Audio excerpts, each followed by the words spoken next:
Welcome back to another episode of the Team Connection. So today we're doing an addendum to our last one, which was on screen use, screen misuse, internet addiction, screen addiction. There's a lot of different words for it. Basically, how technology use, specifically internet-connected devices like your phone, your tablet, your computer, your laptop, affect us and how it affects your productivity and your ability to focus. So today we're going to step further into the mental health side of things and talk about how it impacts mental illness or symptoms, or it can exacerbate or enhance, or in some ways even develop types of symptoms. But before we go into that, Adi wants to talk a little bit from her experience working in a hospital setting around the role of diagnosis and what it means to talk about mental illness. So I think it's important before we dive in to kind of clarify some terms.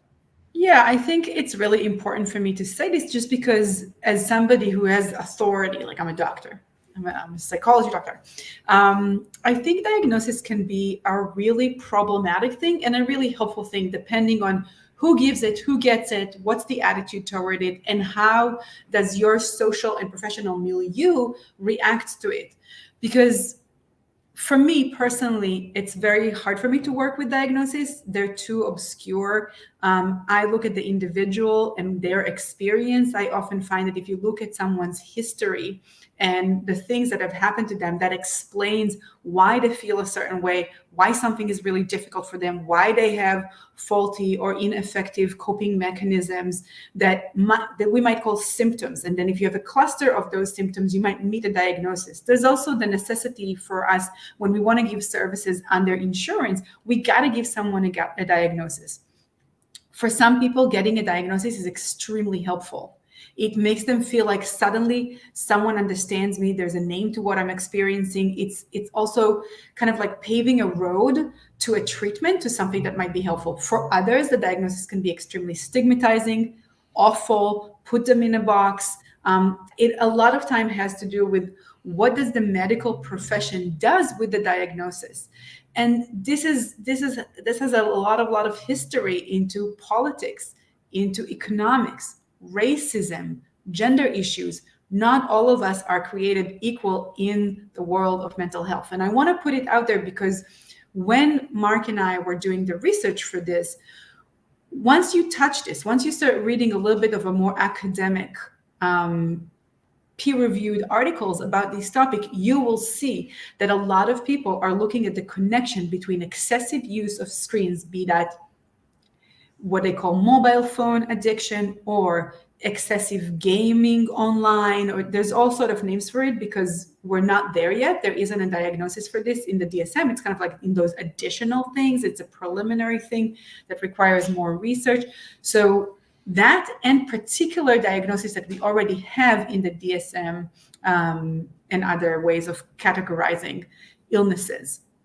So the ones that are like the top tier that often show a correlation, and we always say correlation doesn't mean causation. So just because those two hang out together, we don't know if one causes the other or the other way around.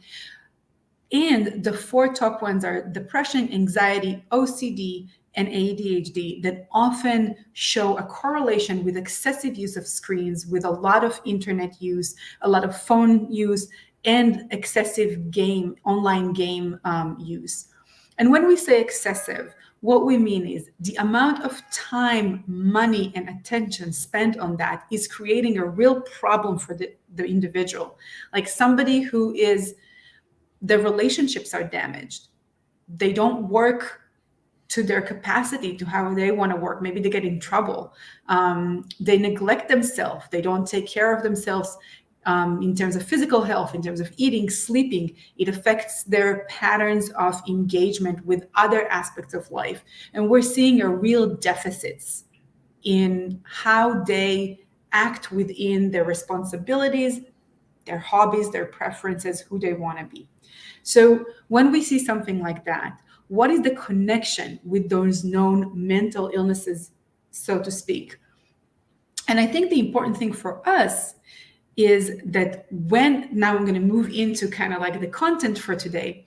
The important thing is, let's take the top one. It's often the diagnosis of depression that we see with close connection to excessive use of screens.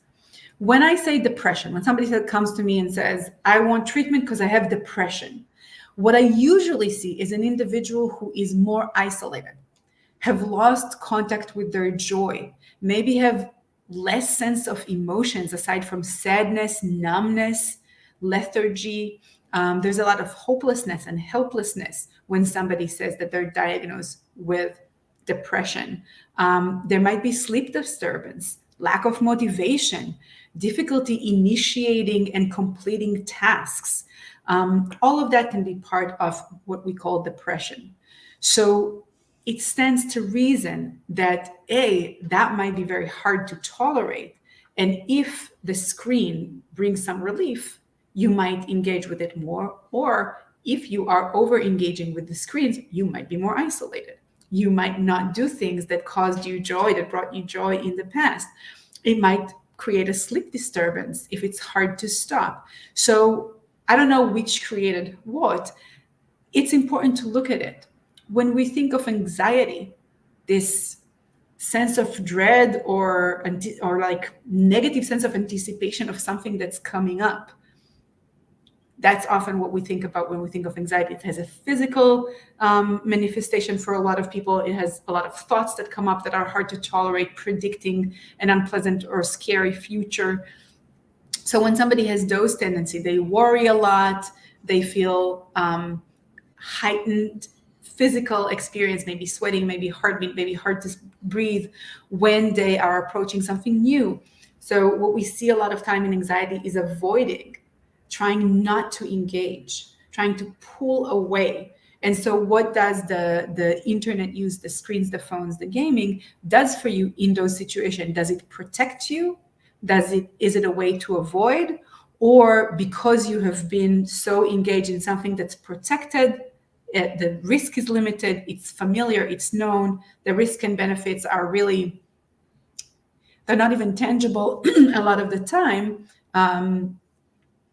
What does that mean? That now real risk, real going into something, approaching something in real life becomes that much more difficult.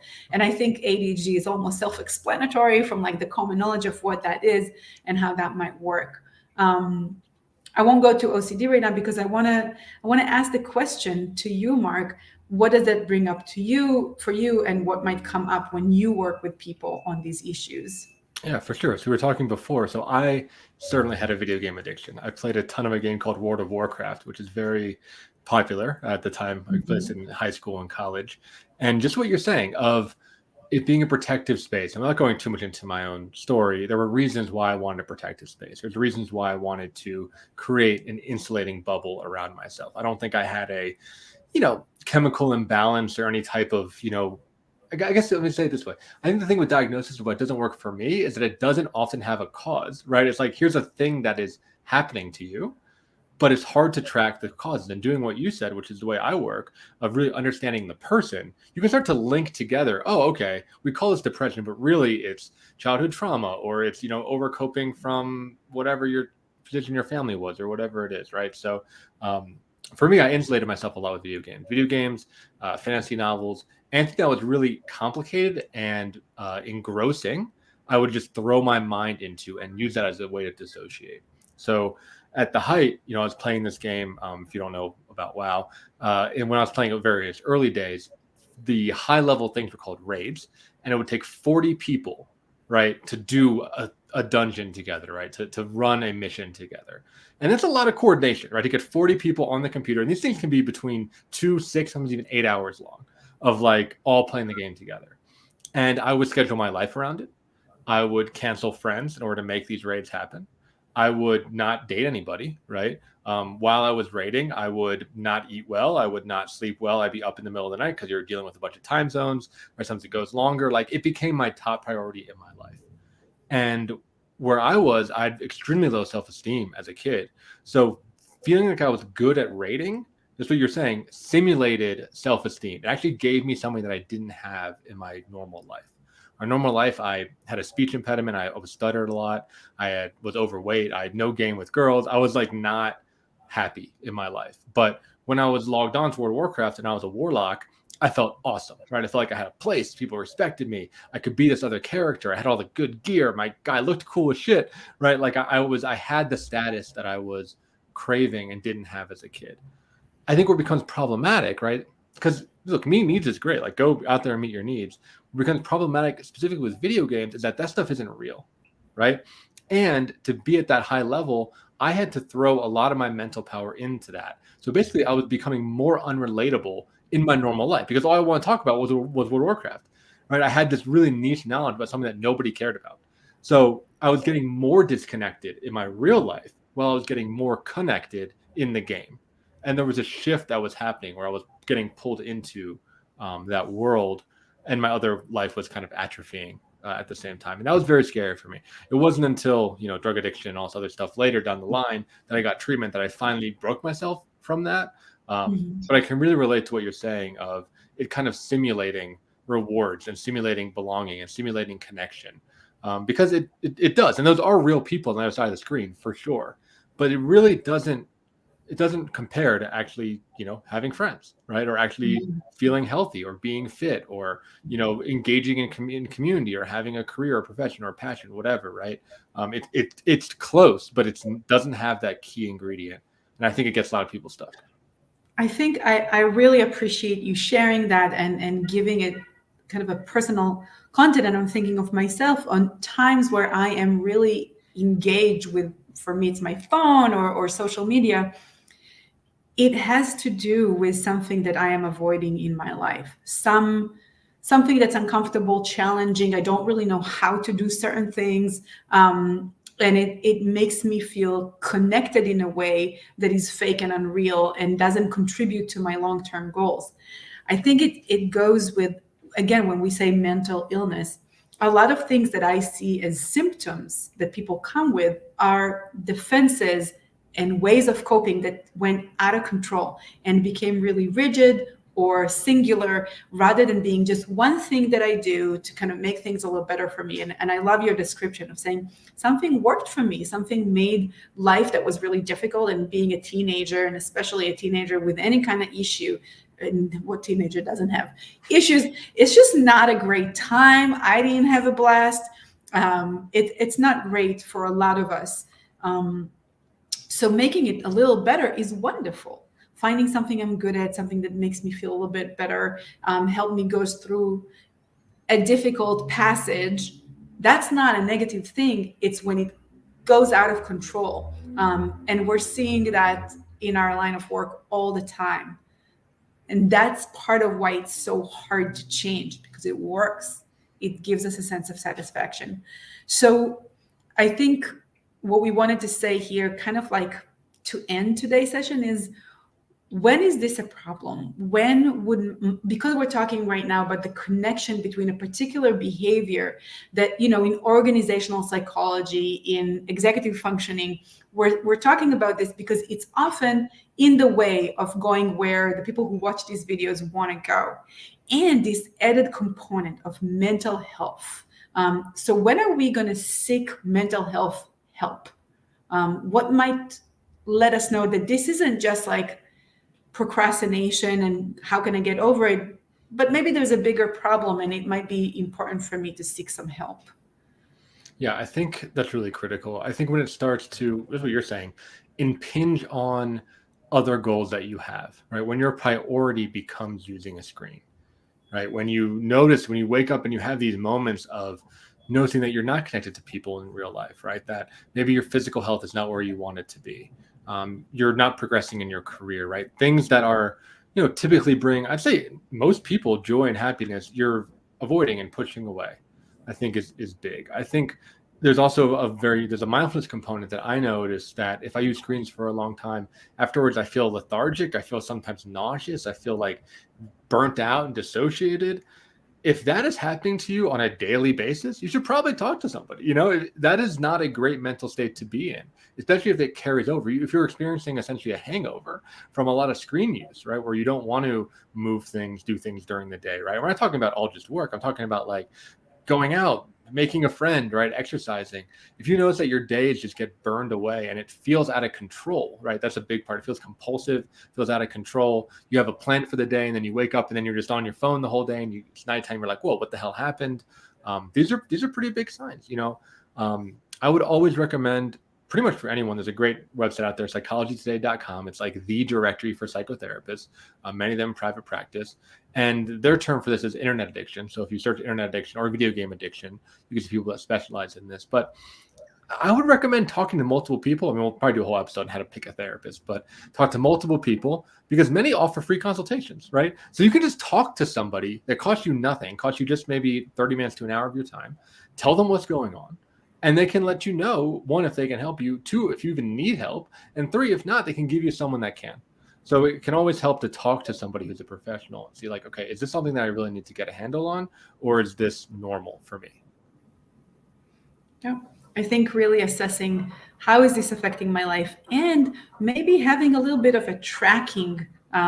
Often when we use a little bit more CBT, DBT, those are types of treatment that are a little bit more constructed, have a lot of like scales. You can just decide to create your own scale and say like, what was my mood like, my level of energy, the thoughts that came up before I started using my phone or playing a game and after, and just start noticing, is there a pattern here that is worrisome to you and you think that maybe you would like to have something different? A little bit of tracking can go a long way and give you some information. Yeah, and I can say as a parting shot, I'd imagine most people overuse, right? A fair amount misuse, and a few are addicted. But Yeah. I think this is something, and we talked about it before, and we'll keep talking about it. I think screen management, technology management, internet management is becoming a critical skill for our generation to know, especially for our kids to know. Like this is something that's going to become ubiquitous in life, is just learning and developing our own relationships with technology and screens in general. It's something that I think we have to be paying a lot of attention to, or else it does have the potential to really spiral out of control quite quickly. Yeah. Okay, so thanks All for right. joining us. We'll talk in a couple of weeks. You may take a little bit of a holiday break, but we will let you know when our next episode will be. So take care, everybody. We'll see you on another episode of The Team Connection. Take care. Bye.